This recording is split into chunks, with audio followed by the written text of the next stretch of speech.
Hello and welcome to the Jim Ruff Show. Today my special guest, or actually my special guest host, is Deanna Martin from Seattle. And Deanna is a colleague of mine and teaches seminars in dynamic facilitation as well. And Deanna came to me with a suggested show because you're frustrated that we don't have some of these topics defined, right? Maybe you could explain this. Sure. So, as a viewer of your show, you often do these incredible topics like how do we solve racism and how do we save the world and how do we improve organizations, all these great things. And you define that it's this quality of thinking that's needed among all of us, which you call choice creating. That there's this method of dynamic facilitation, which allows us to do that in a small group.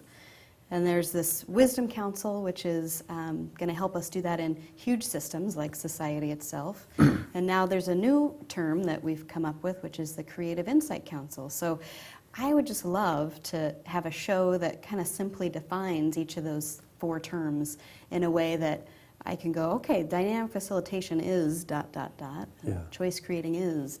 Yeah. So anyway, so that's what I was hoping for. Okay, all right. So let's start with what, choice creating? Sure. Okay, and you're going to be the host, but you're also going to be a participant in this process too.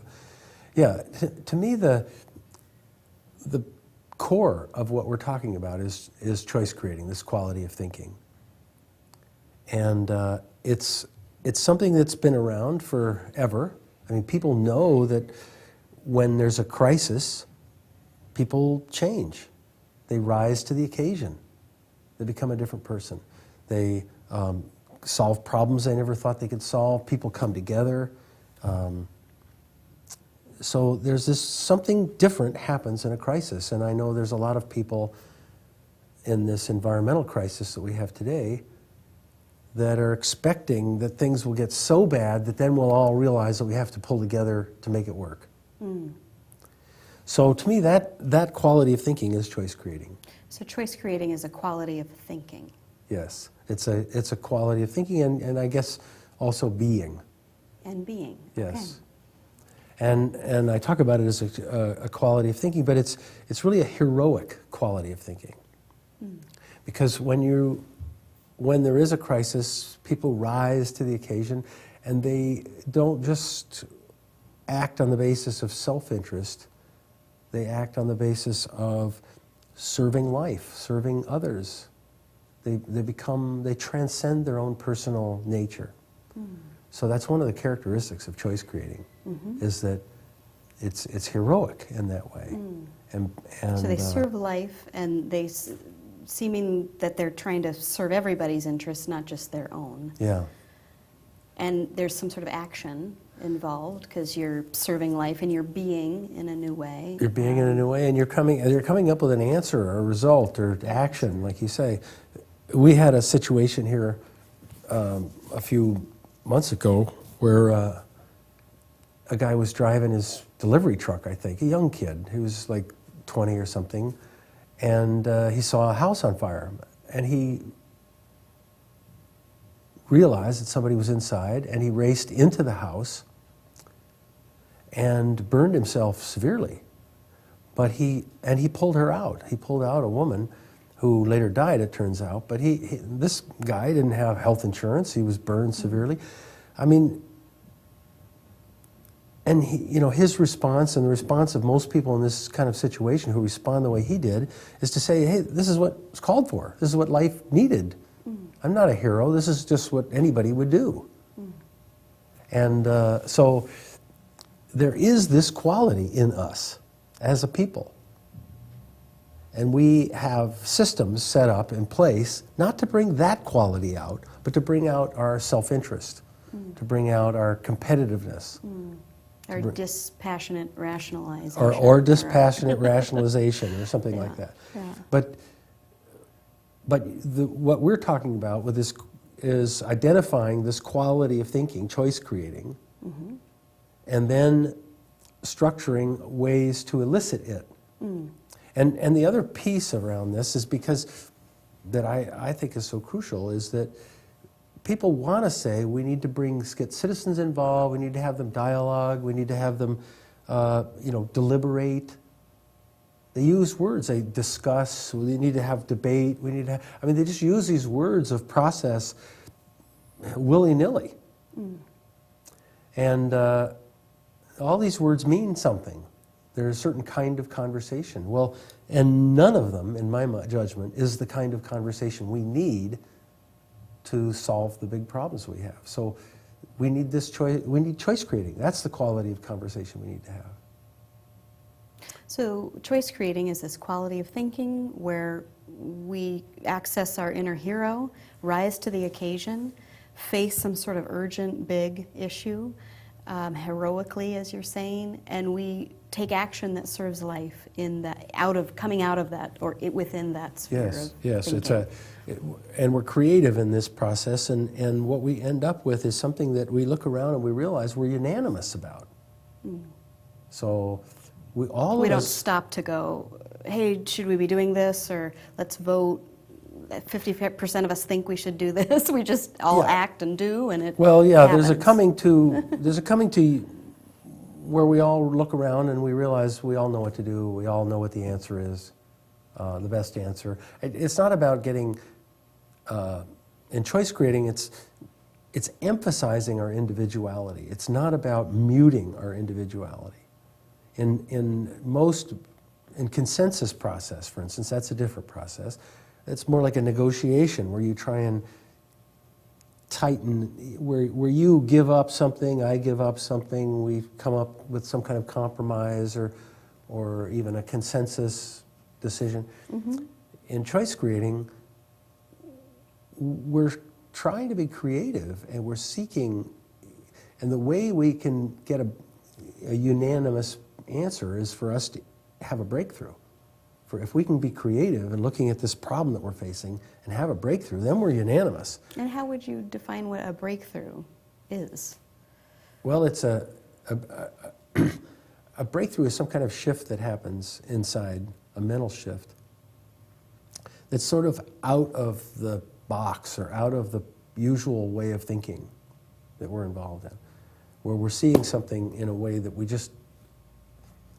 which is exciting, it's exhilarating, it's releasing.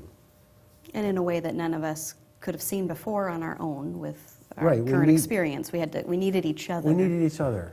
To and see we this needed in the situation, maybe, Mm. sometimes. Okay. So, you brought up consensus process, which is probably a way of thinking, but also an actual process. So that leads me to think then you describe dynamic facilitation as a process for eliciting choice creating in a group of people. Exactly. So maybe you could say more about what is dynamic facilitation? Okay, so we're transitioning now from choice creating, which is this quality of thinking that's distinguished, and we need to distinguish from all these other qualities of thinking. So now we're talking about dynamic facilitation, about how do we get it? How do you stand up in front of a group and just by waving your arms or magically being a conductor or whatever, somehow people rise to this level of choice creating, face these difficult problems, and they're creative and collaborative and they have breakthroughs. Okay, so in choice creating, that's really the first step, is to help people choose some big, impossible seeming issue. A lot of times it's people don't aim high enough. They think they're going to work on something that's solvable, so they're not thinking being creative. They're not thinking facing crisis. They're just thinking we just want a meeting and make some decisions. So it's finding that urgent, big thing that just feels impossible. Yeah, either that or taking that normal everyday problem and following the energy. Like, for instance, we had a situation one time, I think you were there, when somebody said at the beginning of the meeting, do you mind if I tape record this meeting? And then everybody started talking, and it really there was a lot of anger and frustration because the guy had already been tape recording the meeting. And I'm trying to remember, but But out of that arose the real conversation, the real topic, which is how do we make decisions like this? How do we as a group think through and make decisions? Is it a vote where some people just get overruled by the majority, or is it where we just visit and talk and we work out something, a strategy that works for everybody? And that, it turns out that this group was interested in democracy, and they just were realizing we're talking about, even though we're starting to talk about shall we videotape or tape record this meeting, we're really talking about democracy. What is the form of democracy we're in? So you can get into these big topics by just starting with something that when there's energy, a lot of times you can get to the right topic. So you started that story with this, so dynamic facilitation is a process. If I want to help a group of people think in a choice-creating way, in that quality of thinking, here's the steps I'm going to do. So it's a series, it's a process, it's a series of steps, skills. Yeah, so one of the key pieces is the issue, is following the energy to the issue, or getting a real energy issue. Another piece is that we want people to be authentic. People have to, when there's a crisis like that, you strip away all the roles that you have, and you're yourself. You're really real. And so as dynamic facilitator, we help people be real. And one of the ways we do that is we call it a purge. We help somebody say what their answer is. And give us the real details right now. And a lot of times, so in other words, we're essentially saying, what's really going on for you?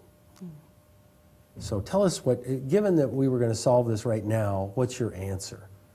And a lot of things to answer, which in normal processes, you'd never do that. You always tell people to wait. No, we're not jumping to solutions now. We have to define the problem.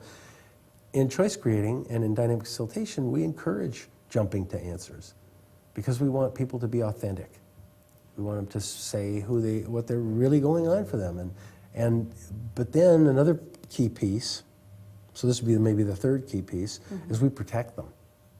So when you are authentic and you feel any kind of judgment, you are deeply hurt. So we want to make sure that nobody feels that kind of a judgment. So in dynamic facilitation, we have these 4 charts that we put up in front of the room, and they're basically solutions, a list of solutions, problem statements, data, and concerns, 4 charts. And we're driving energy toward the solution page, and helping somebody just say what their answer is right off the bat, and that helps them become authentic. And then we protect them, and the way we protect them is we'll say if somebody starts to say a concern, for instance, or no, if somebody starts to say, well, that's a stupid idea, you say, oh, you have a concern. And you just protect the person from experiencing that judgment, and instead they're looking at the chart and you're writing down the concern, and they're seeing kind of more of a puzzle that we're all trying to solve together.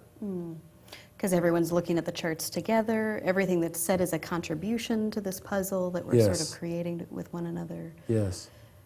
And then the breakthrough that we have, hopefully, is some sort of realization about this image we're creating together. Yes. So then now everybody's looking at the same image together, and the facilitator, the DFer, is helping reflect what is happening, so that the group is seeing what they're saying, and they're seeing it not so much, they're seeing it as, here's what I said, okay, yeah, I get what I said, is that right, whatever, but they're also seeing what we are saying. And that often leaps to a shift, like, oh, we're saying something completely different than what I thought we were saying. And so there's this tendency to generate this feeling of we. So if I were somebody who's interested in facilitative methods, and I'd learned about things like open space technology or appreciative inquiry or World Cafe, these processes that I can then go facilitate with large groups of people or small groups of people or whatever size, and I hadn't heard about dynamic facilitation, what would you say to me to tell me about what that is and why I should learn it?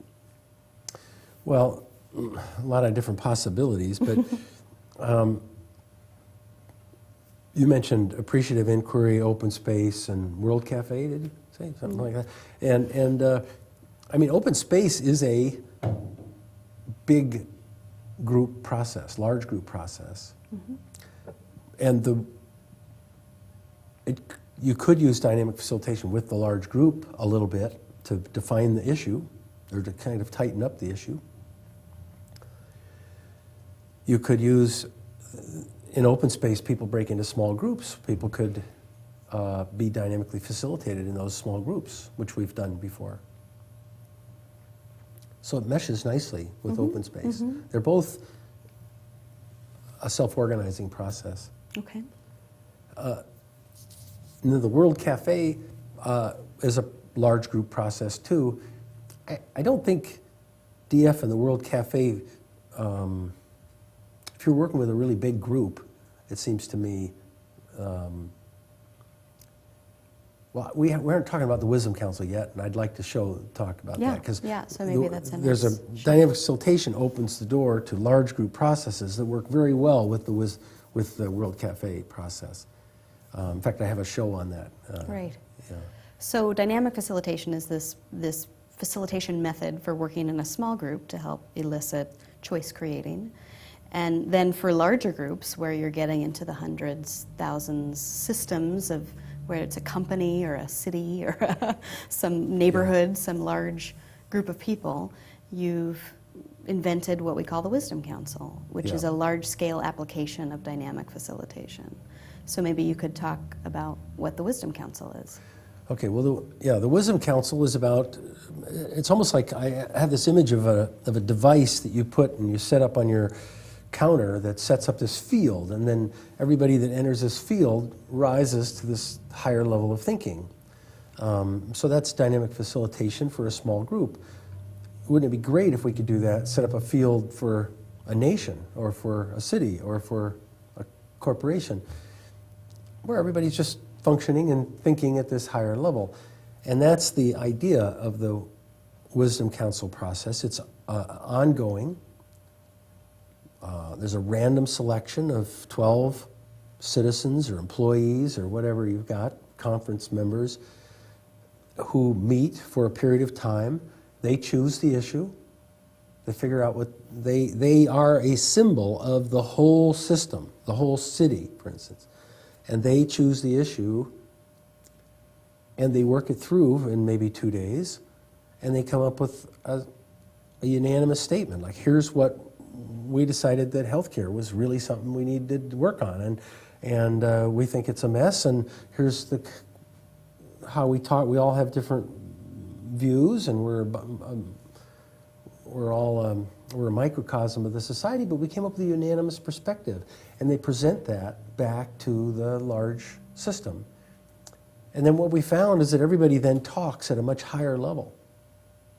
And the basic response of everybody is, yeah, we think so too.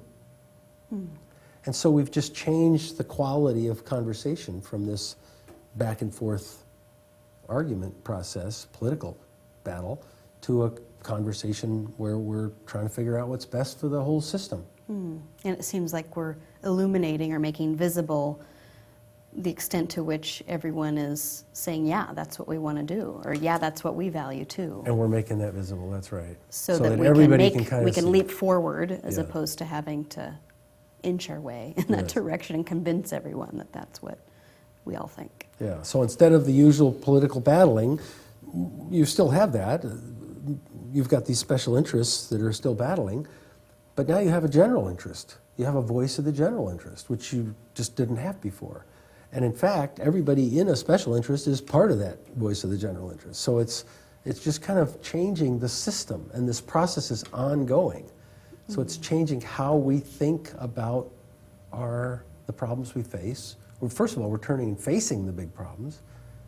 Like Congress really isn't facing them, a lot of times. And here the people face them. The people come up with a suggested solution, and then Congress is part of this process, and so they can implement this. So that's how it works in the political arena, anyway. So it can be used in a corporation, it can be used in a hospital, it can be used like in the local mill here, they have 3 shifts. It's a way to bring all 3 shifts into one conversation. So, and that's ongoing, and it changes the system because it's a structural change. And if there really was a voice of we the people that we could create using this process, it really is the highest voice in the land. It's it's the authority. It seems So- like if I were in an organization, if I were the leader of an organization, I wonder how open I would be to the idea of Right, having changing the right. Would I really want to Absolutely. change the system? I don't Right. know. If you're the leader Do I of the really want to we the organization- people? I don't know. You don't want it maybe because you don't really have a democracy and you don't really Right. want a democracy. So which is why we created what we call the Creative Insight Council. And that's where you as leader of the organization get to say, here's the topic we want to have these people talk about. We'll randomly select people. You work on that topic and report back maybe to us first and then to the citizens or to the employees. So in other words, we can keep control. A process that's a lot like the Wisdom Council that gets a lot of the benefits, but it isn't a structural change. It You're doesn't. creating the whole system conversation, but Yes. not necessarily changing the underlying structure of Yes. the conversation. You don't change the structure. Yeah. But you do a one-time or an ongoing series of things where you are now in charge, but you're in charge of a self-organizing group where people are taking responsibility and acting responsibly and feeling a sense of connection and empowerment. So it's Sure. And it seems like that would be true about the Wisdom Council, too. Even though you're still the leader of an organization, it might be great to have a bottom-up mechanism for engaging an excited, self-directed, self-organizing workforce in surfacing its own issues, resolving them on their own as a large group. So it seems like there would be a lot of benefits to doing even an open-ended Wisdom Council process within an organization as well. Yeah, I think we've done a Wisdom Council process in a farm credit bank, for instance, for a period of time, and it was exhilarating. I mean, the randomly selected group chose, for instance, their first time they met, they chose the topic of we are not a forward-looking organization. And they described that and brought that out, and it was the group made a tremendous leap forward as a result of facing this truth that even though we're advertising that's what we are and we're pretending to be that, we aren't. So. And then what happened? Did they become more forward? What happened then was, it was actually a complex story, but then the next Wisdom Council met, and the group said, well, hey, whatever happened to that? Did anything ever happen out of that last statement? And then they went around the table and everybody pointed out that, gee, our group has completely changed because of that. And the management team has spent a lot of time working that in their strategic meetings, and we start every meeting with how can we become more forward-looking? And so it went, lots of change happened from that, but It sort of seeded this sort of it seeded a cultural different thing, yeah. view of how things were happening. So that came not from management saying, hey, we want you to look at how we can be more forward-looking. It came from the employees saying, hey, we say we're forward-looking, and this isn't a blame management thing. This is just like, hey, let's all take responsibility for this. How can we become more forward-looking? And that was very powerful. Well, it kind of reminds me of how you created the Wisdom Council to begin with. I mean, even how you created dynamic facilitation, because you were working in a mill in this laboratory where you were experimenting with lots of different processes. And there was something about meeting in an ongoing way with a group of people and helping them think in a choice-creating quality of thinking that really transformed the whole mill. It did. And that was something that I just noticed that we had for a while there, we had one group on day shift and one group on night shift, and they were working on issues of importance to them, and I was helping them figure to think in this way. And what I noticed at one point was that the whole mill was paying attention. The whole mill was involved. And the quality of thinking in the mill was changing, and among management, among employees, and we were just doing this one group. It didn't really dawn on me at the time, but I registered, and so later when I started trying to think about how we can change the system, that sort of came back and felt really powerful. It's like, how can we do this small group microcosm experience with a huge bunch of people in a really large system? There were 350 people in the mill, and we just had 9 people in the one group or something like that, and yet it was affecting the 350. Well, it could have been 6 million. It didn't need to be 350. If we, with the right media or social technologies, we could all be paying attention, and we could all be kind of in that conversation. So, and I didn't think of it that way, but I mean at the time. But that's how it evolved. So those are the four terminologies, right? The choice creating. Choice creating, yeah. Which is distinguished from dialogue, deliberation, negotiation, decision making, consensus building. Yeah, it's really an important distinction, I think. Yeah. Because it's that quality of thinking that we need to have to solve the problems that we're facing. And then there's this dynamic facilitation, which is how do we elicit that? And then, of course, what we really need is we need all of us to come together in this way and to think at this high level. A culture of thinking in that way. And, yeah. And I use this image of the field generator. Well, it's not. We already have a field generator, and that field generator encourages us to work for a corporation and to be self-interested, or at least worry about the bottom line. This is a way of creating that different field, a field where all of us are working, facing the issues and working together. So that's the Wisdom Council. And then the Creative Insight Council is a way that government or management could use these principles and gain great benefit, but without changing the system necessarily. And I'm noticing we're getting signals that we're near the end. Okay. So well, thank you for pressing for this this topic, Deanna. Thank you for coming over and checking that out. Thanks for having me. Yeah. So, all right. This is Deanna Martin. She's a dynamic facilitator par excellence. And she was acting here a little bit maybe because she was acting like she didn't already know a lot of these answers, but she really did. Thank you. Thank you, everybody.